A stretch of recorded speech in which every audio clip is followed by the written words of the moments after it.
बिस्मिल्लाहिर्रहमानिर्रहीम अस्सलाम वालेकुम। बिल आखिर इंतजार की घड़ियां खत्म हुई और नए चीफ जस्टिस ऑफ पाकिस्तान के लिए जस्टिस याहिया अफरीदी के नाम का ऐलान कर दिया गया है। इनका कैरियर पर हम बात करेंगे, लेकिन अब भी क्या गेम तब्दील हो सकती है, इस पर भी बात करेंगे। और पार्लिमानी कमेटी में फार्म 47 वाले मुबैना अरकान ने किस तरीके से आज गेम तब्दील की है, और इसके अंदर कादी फायज ईसा ने जो आज अपना एक इख्तलाफी नोट लिखा है, वो किस तरह आज पूरी तरह पकड़े गए हैं, उसकी तफसील भी इस वीडियो में आपके सामने रखनी है। इंतहाई आम वीडियो है, उम्मीद करूंगा कि आप समाअत करेंगे और अपने कीमती फीडबैक से जरूर आगाह करेंगे। जिस अंदाज के अंदर हुकूमत ने आज टारगेट अचीव किया है और 26वीं आईनी तरमीम जिस मकसद के लिए लाई गई है, बगैर उसको पूरा कर लिया गया है। लेकिन आप देखिए कि कादी फायज ईसा साहब ने आज पहले इख्तलाफी नोट जारी किया।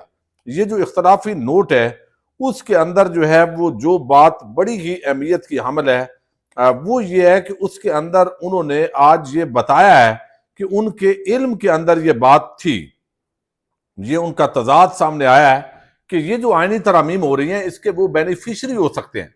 लेकिन इसके बावजूद उन्होंने इस तरह के मुकदमात ना सिर्फ समात की, बल्कि अपने नंबर पूरे करने की वो आखिरी दम तक कोशिश करते रहे।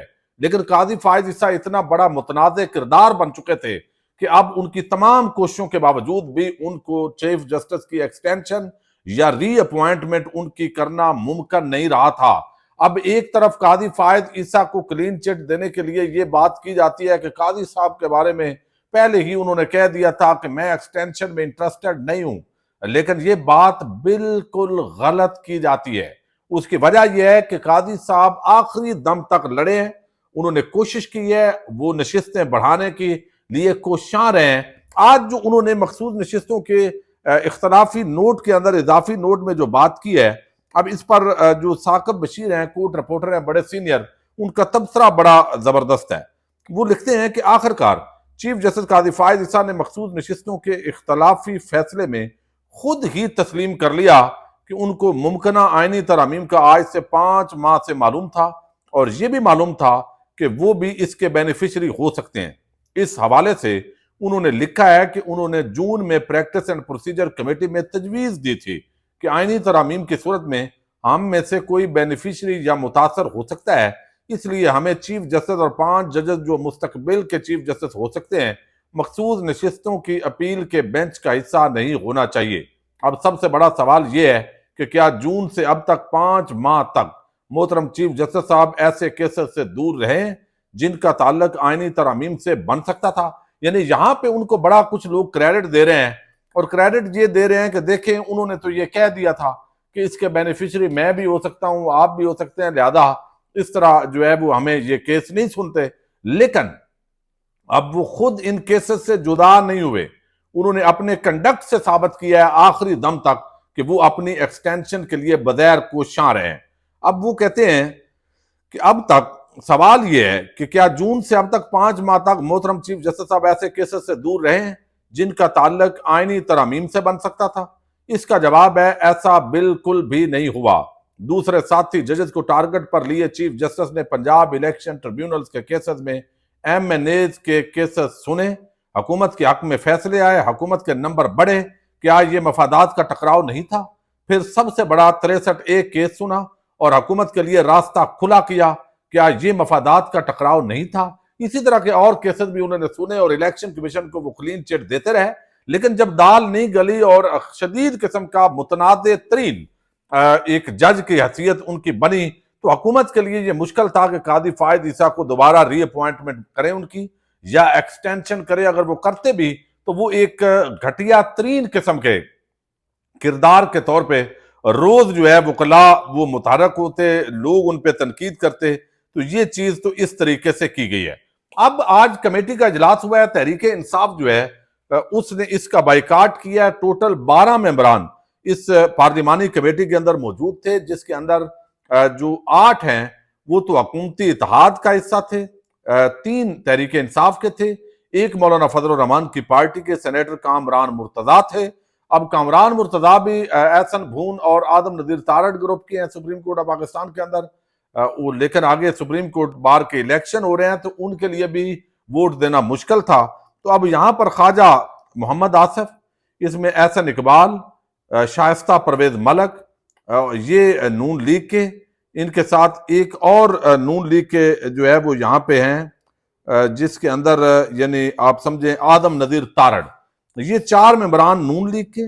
इसके साथ ही राजा परवेज अशरफ, सैयद नवीद कमर, मिस राना अंसार, और ये हो गए यहाँ पे, और एक सेनेटर फारूक एच नाइक। ये 3 नून लीग के, और राना जो अंसार है, राना ये खातून है, तो ये बुनियादी तौर पे MQM से इनका ताल्लुक है। फिर तहरीक इंसाफ के बैरिस्टर अली गौर, बैरिस्टर अली जफर, और साहबजादा हामिद रजा। चूंकि तहरीक इंसाफ ने बाइकाट किया, तो अब जो डिस्कशन हुई उसके अंदर पहले कहानी चलाई गई एक पूरी फिल्म कि हमने बड़ा गौर किया है। नून लीग वालों ने हैरान कुन तौर पे उन्होंने जस्टिस मुनीब अख्तर का नाम जो है वो मुबैना तौर पर पेश किया, जो कि वो उनसे तवक्को ही नहीं है, लेकिन सिर्फ ये बताना होता है बाद औकात कि भाई हमने ये राय रखी। पीपल्स पार्टी वालों ने जस्टिस मंसूर अली शाह का नाम लिया, फिर जो जस्टिस याहिया अफरीदी का नाम आया, तो फिर जो है वो बिल आखिर इतफाक राय हो गया। तो हमने कंसेंसस करके तो जो है वो दरमियान पिटारी से जस्टिस जो है वो निकाले हैं याहिया अफरीदी। तो ये जो तरमीम कराने का मकसद बुनियादी तौर पे जस्टिस जो मंसूर अली शाह हैं उनको इस पूरी पिक्चर से आउट करना ही था, वो अचीव बगैर कर लिया गया है। लेकिन अब भी ये गेम बदल सकती है, गेम इस अंदाज में बदल सकती है कि जो आईनी तरमीम है उसके तहत अगर एक जज की अपॉइंटमेंट हो इन 3 में से, और अगर वो इनकार कर दे, चूंकि अभी 7-8 साल का कैरियर पड़ा हुआ है, और अगर वो चीफ जस्टिस बनते हैं, एक्सेप्ट कर लेते हैं याहिया अफरीदी, तो इसका मतलब होगा कि फिर आगे सिर्फ 3 साल के बाद वो रिटायर्ड हो जाएंगे।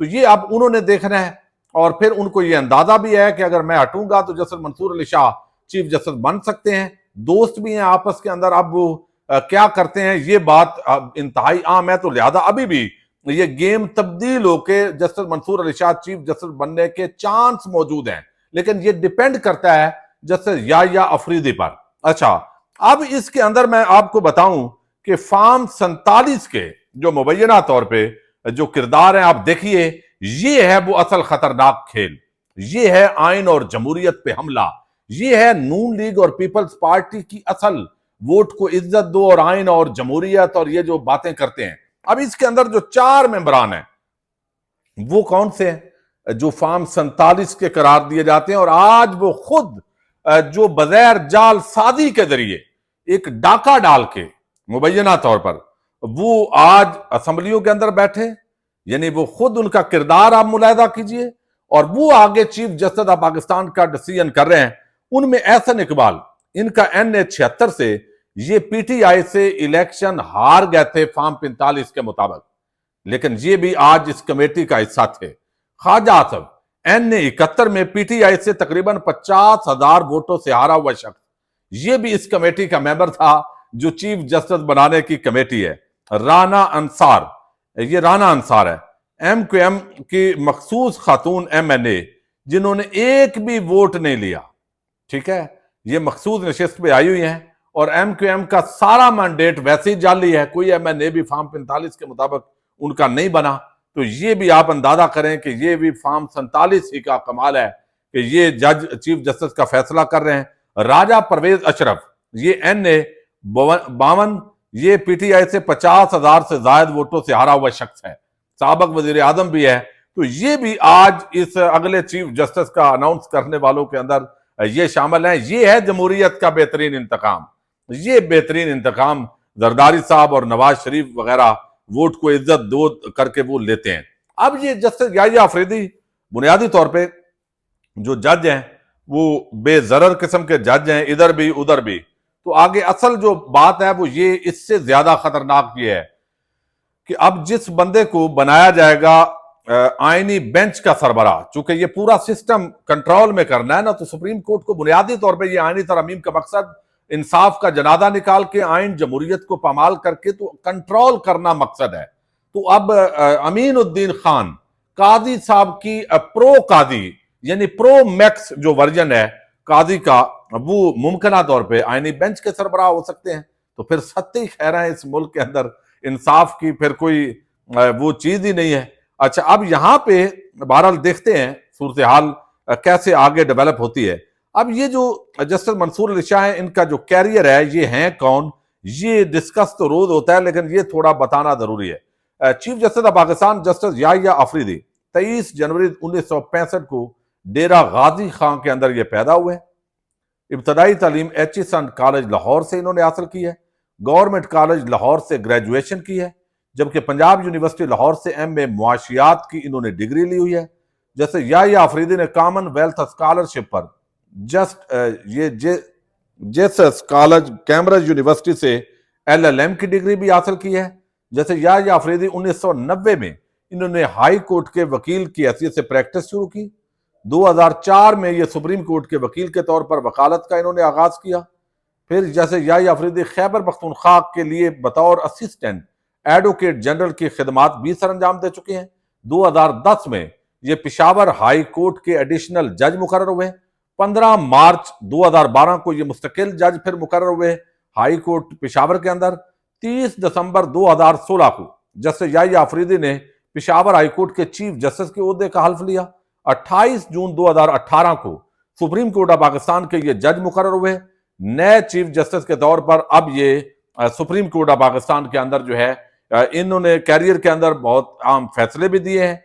तो बगैर ये कोई जज ऐसे नहीं है कि जिनको कादी जो है वो प्रो मैक्स करार दिया जाए। तो लेकिन ये है कि मंसूर अली शाह जैसा एक काबल जज जो सारे मामलात को बेहतर तरीके से हैंडल कर सकते थे, सजा उनकी यही है कि उन्होंने आइन और कानून के मुताबिक मखसूस नशिस्तों का केस और बहुत सारे फैसले उन्होंने ऐसे दिए हैं जो ताकतवर हलकों के लिए और खास तौर पर नून लीग के लिए वो काबिल कबूल नहीं थे। तो चूंकि अब पूरा कंट्रोल हासिल करना है तो बगैर ये किया गया। लेकिन अब भी अगर जस्टिस याहिया अफरीदी, ये आपस के अंदर बड़े दोस्त भी हैं, लेकिन अब पता चलेगा अगर वो इनकार कर देते हैं तो फिर justice Mansoor Ali Shah chief justice of Pakistan बन सकते हैं। ये अब कल पता चलेगा कि उनका जवाब क्या आता है। पाकिस्तान जिंदाबाद।